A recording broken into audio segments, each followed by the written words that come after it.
మనకు తెలుసు cold war టైంలో కూడా ఐడియాలజికల్ వెట్టింగ్ అనేది జరిగేది అనమాట.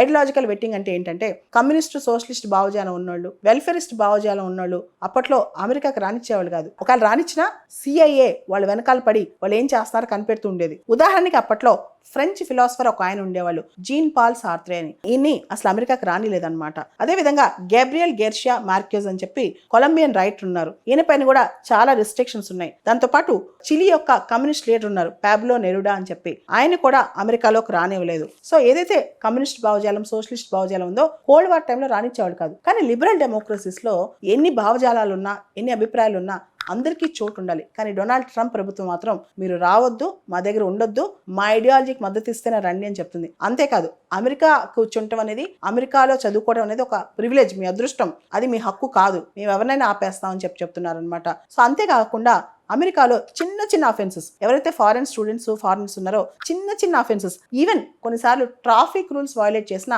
వాళ్ళ వీసాలు రద్దు చేస్తున్నారు. ఇంత దారుణమైన పరిస్థితి అమెరికాలో ఉందన్నమాట. ఇలాంటి పరిస్థితిలో అసలు మనం అమెరికాకే ఎందుకు వెళ్ళి చదువుకోవాలి? ఒకసారి ఇండియన్ స్టూడెంట్స్ అందరూ కూడా ఈ 3.5 లక్షల మంది ఎవరైతే అమెరికాకి వెళ్ళి చదువుకుంటున్నారో ఆపేస్తే అసలు అమెరికన్ యూనివర్సిటీస్ కి ఎంత డబ్బులు వస్తాయి? ఎందుకంటే హైయెస్ట్ ఇండియన్ స్టూడెంట్స్ అక్కడికి వెళ్ళి చదువుకుంటారు. అంతేకాదు మన తెలుగు వాళ్ళు అయితే కుప్పలు తెప్పలుగా చదువుకుంటారు. అమెరికాలో సీట్ వస్తే గొప్ప విషయం అనుకుంటారు. అలా కాకుండా అంతకని టాప్ యూనివర్సిటీస్ ఇతర దేశాల్లోనే మన దేశంలో కూడా ఉన్నాయి. మనం అలా ఎందుకు ఆలోచించకూడదు?